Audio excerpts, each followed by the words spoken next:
Hello everyone, hope you're having a great day wherever you are. And let's just dive into it. Today, there are actually four pillars of news. The first is really around bank-backed crypto.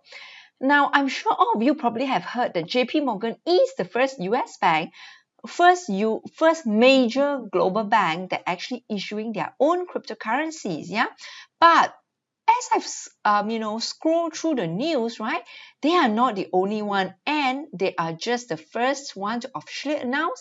But there are more and more banks that are going to do this. So that's really the first pillar of news. But let's just get into it. So the first JP Morgan, the first cryptocurrency created by a major US bank is here and is from JP Morgan Chase. And this was reported on February 14th, which is the Valentine's Day of 2019. Now, this is major because JP Morgan banks a lot of the major companies. They bank 80% of Fortune 500 companies. So really, really huge. Yeah. And so they move more than $6 trillion around the world every day just for the corporations in this massive wholesale payments business. That means it's corporations and organizations wholesale payments business. So they're going to do a trial that's going to start in a few more months' time. A small percentage of their corporate payments business will be done through their own JPM coin. Yeah, and this is developed by their in-house engineers to instantly settle payments between clients. Now, so unlike Bitcoin, only the big institutional clients of JP Morgan that have undergone regulatory checks, like big corporations, banks, and broker-dealers, can use the tokens, and it operates very similar to stablecoin. How? Which is each JPM coin is redeemable for one US dollar. Yeah, so it is stable in that sense. So clients will be issued a coin after depositing dollars at a bank, and then they will use that token to do their international transfers, which the benefit versus the current system using SWIFT is that it's just much sooner. So definitely gives that benefits of time savings. And then when they have done the transfers, they will then give back the coins to the bank, and then the bank will destroy the coins and give back the clients the same amount in dollars. Now, and this is very laughable because what happened was, right, Jamie Dimon, who is the CEO of JP Morgan Bank, came out in the news, and this is just about 1.5 years ago in September 2017. He openly slammed Bitcoin as a fraud. And now they are the one, right, which issue a very similar token like Bitcoin, yeah. But of course, now the thing to you and me who cares about the investing to see how we can benefit from cryptocurrency is that what would this do to Bitcoin? What would this do to XRP, right? Now, first of all, I think a lot of people's opinion and also my own that this JPM coin and even other banks' coins, right, will not kill Bitcoin. That is the first statement I want to make clear. Why? Because JPM coin, firstly, it is not universal and it is not, completely public. It is a private permission chain, meaning you need to have the permission, you need to be onboarded as a client for JP Morgan to be able to use this token. So it is not open to everyone. That's one.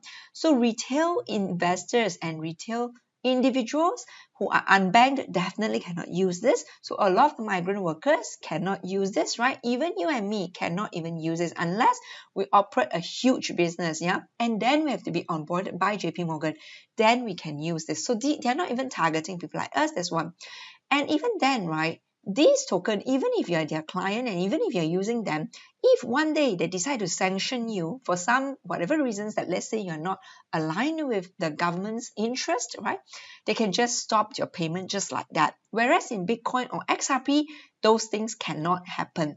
And also for XRP, it is, on the surface, it does look very similar to XRP because it facilitates a transfers for institutions, right? At very low fee and instant speed. But that's only one of the use cases of XRP. The difference between JP Morgan coin and XRP is that XRP can be used by anyone, right? Even small businesses. But JP Morgan coin can only be used by large clients and only their clients, right? And of course, if they decide to sanction you, they can just do that at that one click of a button, whereas XRP is completely open, similarly to Bitcoin. So that is why it won't kill Bitcoin, it won't kill XRP. Second thing is, this should not be a surprise. So this is very interesting, right? This is follow exactly that, follow exactly the evolution when there's a new invention coming up. So like first, right, they ignore you, right, which is what the banks do in the beginning. They just thought this is something that they can ignore, and they thought this is something that can go away. Then they laugh at you, right, which is that in 2017, they basically slammed the Bitcoin is a fraud. That's the stage of laugh at you. Then they fight you. Now this is the stage of where they are fighting you, because the banks are now issuing their own. They want to be a contender to Bitcoin, to cryptocurrencies, to XRP, right? All these public chains, Ethereum. But people who are in the know, people who are educated will clearly know the differences, right? And people like me, right? Even if I can use JP Morgan coin, I would not want to, because, it is still under the control of one single institution, right? And it is not open, right? It is really, it can be completely sanctioned. It can be stopped immediately at any one point. So you're still under the control of them, right? And you have to trust JP Morgan for that. Whereas if you use Bitcoin or XRP, you trust the system, you trust the maps, right? You trust the consensus model. So that's why they are at the stage of fighting. And of course, the last stage is that, eventually they will join you. They will buy Bitcoin. And don't just take my word, right? Look at the parallel of internet, which is something very similar, innovation, very huge innovation when it first started. And in the beginning, similarly, right, people ignore them. They say that it is only for criminals, and then they fight them. Then you have a lot of companies like IBM's tech companies coming up with their own private chains, right? Their own private internet. And then what happened? And of course, now we know all the public internet is the one that thrived, is the one that won, right? And then continue to give birth to a lot of winning platforms like Facebook, like Google, right? Like Snapchat, Instagram, and so forth. But YouTube, right? Of course. But so similarly here, but of course, the private chain still, private internet still survive till today, but it's only a small part of the whole ecosystem. Similarly, for coins like this that are bank-backed issued or even government issued, they will not see the huge adoption. Only time will tell, right? But this is what we are saying here. Next, HSBC reports 25% savings in forex trade settlement using blockchain. So HSBC also had their own blockchain already. The only thing they don't have is that they don't yet have their own coins. But with JP Morgan setting the trail, right, being the first one now trailing, setting the example, giving a precedence, I'm not surprised if HSBC also will issue their coins sometimes this year or next year. But what is so significant about this is that now they basically see the benefits of blockchain, right? And they see exactly 25% in cost savings. That is huge for a bank, right? Yeah. And this 25%, they can easily pay out that as bonus to their employees. So you can see the benefits, right? Yeah. Next, already live, Signature Bank is moving millions on a JP Morgan Live private dollar-backed cryptocurrency. So it is very interesting. So Signature Bank is a very, very small bank compared to JP Morgan. It's only 2% the size of JP Morgan. And after JP Morgan publicly announced that they have their own JPM coin, helping in their corporate clients to going to move funds globally within seconds, now Signature Bank also said they already have their own coin called Signet, right? And they already have helped 100 clients or hundreds of clients, right, to move millions of dollars a day, 24/7, using this blockchain technology that is at an instant speed. So this is really, really going to happen, and more banks are coming on board of this, right, big or small. Next, also you have world's 5th largest bank aims to debut blockchain payment network in 2020, and this is Japanese bank, Mitsubishi UFJ Financial Group. Huge bank, right? And it's also huge in Japan and 5th largest globally. They say they are going to work on their own blockchain. And I won't be surprised again if they have their own cryptocurrency again, they already have said that they are already begin trialing their own cryptocurrency in 2019. So again, you are going to see more and more banks issuing their coins. So this is a classic case of banks fighting the system because they do see it as something good now, finally, right? And they want to profit from this game as well. So they're going to have their own issue. But I won't be surprised, I must tell you, that there are customers who will adopt this kind of coins because they are not yet fully educated what is the difference, and of course there's been a lot of trust built up by all these banks for hundreds of years, right? So for someone who are not educated, they will not know the difference, and then naturally they will go and use a JPM coin, HSBC coin, MUFG coin, right? So yeah, so the thing is, so then it's very important for the industry, right, for people like you and me to pass the message around to everyone else out there so that they know there is a clear difference between a centrally issued, a privately issued coins like HSBC coin, JP Morgan coin, Signet coin, right, MUFG coin versus Bitcoin, XRP, and so forth. Next, Santander enters 700 million deal to use IBM's tech, including blockchain.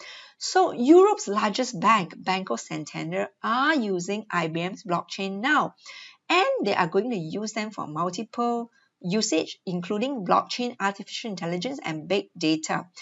Also, they're going to support their security and regulatory work. And I believe that also means in the future, they are going to use the blockchain technology for global transfers of funds because that is one of the major use cases for banks.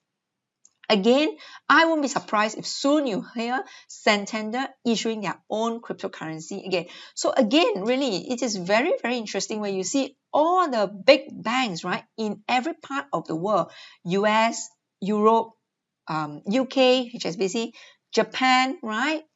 All this, they are looking to adopt blockchain or issuing their own cryptocurrency. This is a classic case of they truly believe this technology, and that's why they are issuing their own, trying to fight because they want to also profit from this. They want to fight this Bitcoin, the public, the censorship resistant ones, right? So please be very vigilant about what you choose, right? And yes, this will really affect everyone, right? Because if everyone use these coins, the bank issued coins, then at any one point, again, you can be easily censored. Yeah, your payments will basically can get stuck if one day they just decide to censor you. And it is very easy then with a click of a button. Next, corporate are also following in the trend now, private chains. So Samsung SDS reveals blockchain accelerator tech. So IDM of South Korean tech giant Samsung announced they had developed technology to speed up blockchain transactions, right? This is presented at the ongoing IBM Think 2019 conference in San Francisco, and they have already passed testing with Hyperledger Fabric. Now, again, you see big companies, right, apart from banks, also having their own blockchain. And South Korea's largest telecom company as well to develop their local crypto. So South Korea's leading telco company called KT Corporation, they have been selected to develop a local cryptocurrency in the South Korean city of Gimpo, right? And they're going to introduce this in April. The coin is called K token after a pilot project is carried out next month. That means in March, right? And the thing is they want to trial this use in Gimpo area by, that means it's a cashless payment system for the merchants. So this is again those private system where if it's cashless systems, that means at any one time, if you use this coins, if you use this electronic money that is issued by the government, then basically what happens is that all your transactions can be tracked, right? There's no privacy. And again, at any one time, if they decide to censor you, they can. So it's really about giving up your freedom, right? For maybe convenience, yeah. Baidu launched blockchain engine as well. So Baidu, the Chinese version of Google, they are now going to they're going to have their own a platform where it is making it very, very easy for anyone, any company to develop a decentralized application. They say they want to make decentralized application development as simple as creating a mobile app. So I see this as competing against something like Ethereum, right? Something like Neo, something like EOS, Tron, right? So very, very interesting. But yes, but again, this is very centralized company. So it is interesting to see what happens next. On the government front, we have Institute of Decentralized Economics launches in UK to study blockchain economic systems. So this is interesting. So again, this signifies that blockchain, cryptocurrency is definitely here to stay because in addition to New York City and in Switzerland, where they have the Excellence Center, research center for blockchain, for crypto. Now UK as well are going to have their own institute. Yeah. Next, Russian Minister of Justice said cryptocurrency doesn't yet need to be legally defined. So Ministry of Justice of Russia does not see the need to legally define the concept of cryptocurrency at this point. And they claim that it is too early to formalize crypto-related legislation to date. And cryptocurrencies cannot be used as a payment method in the country. So despite many countries are being much more friendly to crypto, Russia still come out and say that, no. It is still illegal and they refuse to have a regulation on crypto. Very similar stance to something like China, right? They're still very crypto not friendly. But on the flip side, I think the people in the power in both these countries are doing something related to crypto. That's really how I see it, right? Especially in China, you do see that they are, for example, China is very interesting. China have their own ranking of blockchain projects, right? And EOS is like always ranked number one. Next, a lot of their people that they know of as well, a lot of rich people in China are involved in crypto one way or another, right? Bitmain founder previously was Chinese. Binance CEO Changping Chao, Chinese, right? And all these people are not being sanctioned, not being, they're just cool. Chinese government. So in a way, I think that they are, they are learning about crypto. They are seeing how this thing developed. Meanwhile, officially that they are saying cannot, but I think, that they know things are going on and then they are not stopping it as well. So very interesting. Next, Indonesia's 70 million capital requirement for Bitcoin futures. Now, cryptocurrency traders are unhappy with regulators in Indonesia after it emerged that Bitcoin brokers now needed over $70 million to launch futures trading. Right? And this came into effect last October, but it's just reported now, right, that the latest new regulation is that the trading platforms are required to have 1 trillion rupiah or 71 million US dollars minimum capital. And that is really, really huge. That means, right, this shows that they are not pro-innovation. It is making it very, very difficult for anyone to open up a Bitcoin futures trading company in Indonesia, right? It is in comparison, right, for someone to operate a traditional commodity company, they only need about 200,000 versus 70 million. That is like, many, many times over. So so countries like Indonesia are still not friendly, whereas in Southeast Asia, you already have Malaysia issuing very clear rules for cryptocurrency exchanges. Philippines as well are very friendly, right? Thailand as well. Thailand has opened up. Singapore definitely. So a lot of the Southeast Asia countries are increasingly open up. Indonesia, whereas, is interestingly taking another stance. Next, on token news, Nasdaq to add brave new coin Bitcoin and Ethereum indices this month. So Nasdaq, very huge trading platform, right? Everyone knows. They are launching 2 new indices tracking cryptocurrency prices, and very interestingly, is only going to be Bitcoin and Ethereum. So this, what they do is they want to provide a very real-time spot or reference rate, right? Very clear, very transparent, and because it's by Nasdaq, so definitely there is a lot of credibility for the price of 1 Bitcoin and 1 Ethereum, respectively quoted in USD, right? And both are based on the most liquid ends of their markets. And of course, Nasdaq is increasingly involved in cryptocurrency. They already invested in Aries X, which is their a new crypto exchange that's going to launch soon. They are also going to have their own crypto exchange. They're going to launch soon. They're also going to have their own Bitcoin futures coming on their platform very soon. And in January 2018, CEO of Nasdaq, Adina Friedman, has actually said that she believes that Bitcoin could become a major world currency in the future. So that ought to tell you how, and also all these indices are preparing for not you and me, but for institutions, clients, to actually track prices somewhere very credible, somewhere very accurate for them to track the prices, right? And this is all preparing for that eventuality that the big institutions' money will flow into the cryptocurrency. Next, Enterprise-Focused Ethereum Standards Consortium EEA to form Token Task Force. So the Enterprise Ethereum Alliance, called EEA, is a global blockchain community with over 500 members that will launch a token task force this year. What they do is that they're going to launch in the first half of 2019.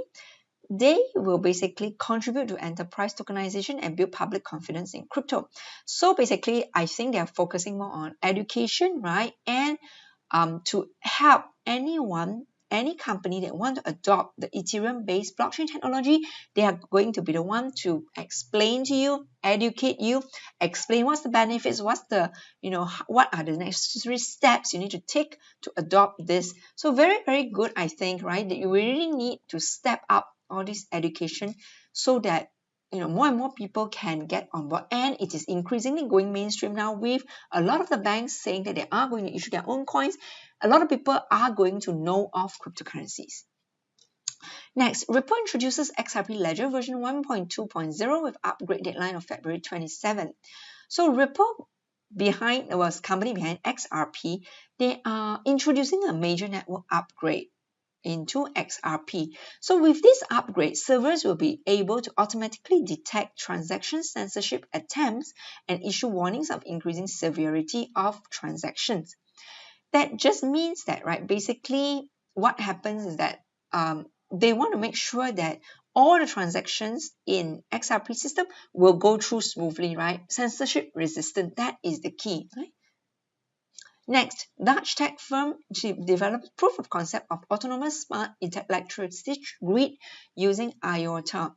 So very good news for IOTA, because now you see a real use case for IOTA. Dutch technology company Elendil has developed a proof of concept for a smart power grid for electric vehicles using Internet of Things focused IOTA Tango technology. So the proof of concept shows the ability of smart grids to not only consume power, but also to generate it and autonomously redistribute it among community members. What happens is the charging stations can earn an IOTA token by charging electric vehicles at a lower speed or an off-peak time. So the grid in this proof of concept will connect all devices to a particular area of the grid, along with the transformer supplying energy. If one or more devices lowers its energy usage, they receive a few tokens of the IOTA cryptocurrency. So what it means is that it is able to use the IOTA platform, and it is able to balance up the load. Yeah, that means if one charging station, that means it incentivizes the charging station to actually power off at some times, because then it gives other charging stations the power to actually charge vehicles, right? And why they do that is basically then you need to balance the load, right? So it's not overload at any one point, then it's basically more distributed. Next, MyEtherWallet teams up with large exchange to offer better rates on dozens of coins.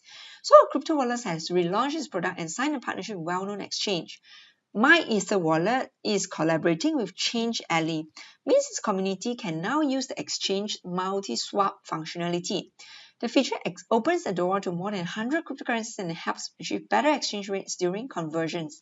Technology is being included in the 5th iteration of MyEtherWallet, and since launch, MyEtherWallet says that it's evolved from being a niche interface with user base that was almost entirely made up of technologically proficient people to a globally used platform with most of its users being everyday people looking to start their crypto journey.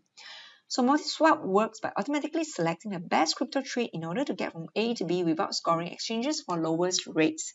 So Change Alley, what it does is something like Binance, right? It just allows you to quickly change one token to another, and they have a huge number of cryptocurrencies, more than 100 cryptocurrencies. And now MyEtherWallet, which that means mainly it supports the Ethereum and ERC20 tokens. That means all projects built on Ethereum tokens basically can be stored on MyEtherWallet. Now you can use it as a base to quickly swap into 100 more cryptocurrencies of your choice using Change Alley very fast and at cheaper rate. So very good news, right? Also, again, this is just give more choices to consumers, yeah. So again, this is really good. I think, when consumer having more choices, then definitely it is better for them for adoption, right? So it's not like, they need to only use certain ones, right? Very, very good news and very great for adoption of crypto overall. So that's it for me for today, and hope you like this episode. Please leave a like, subscribe, and share this around with, whoever, especially around the bank-backed crypto. Very, very key to educate and share the knowledge that to everyone else that it is different from Bitcoin and XRP and major cryptocurrencies, and there are still big merits to using crypto, meaning the public ones like Bitcoin and XRP. So thank you so much for watching, and for all of you supporters, I really, really appreciate it. Have a great day. God bless.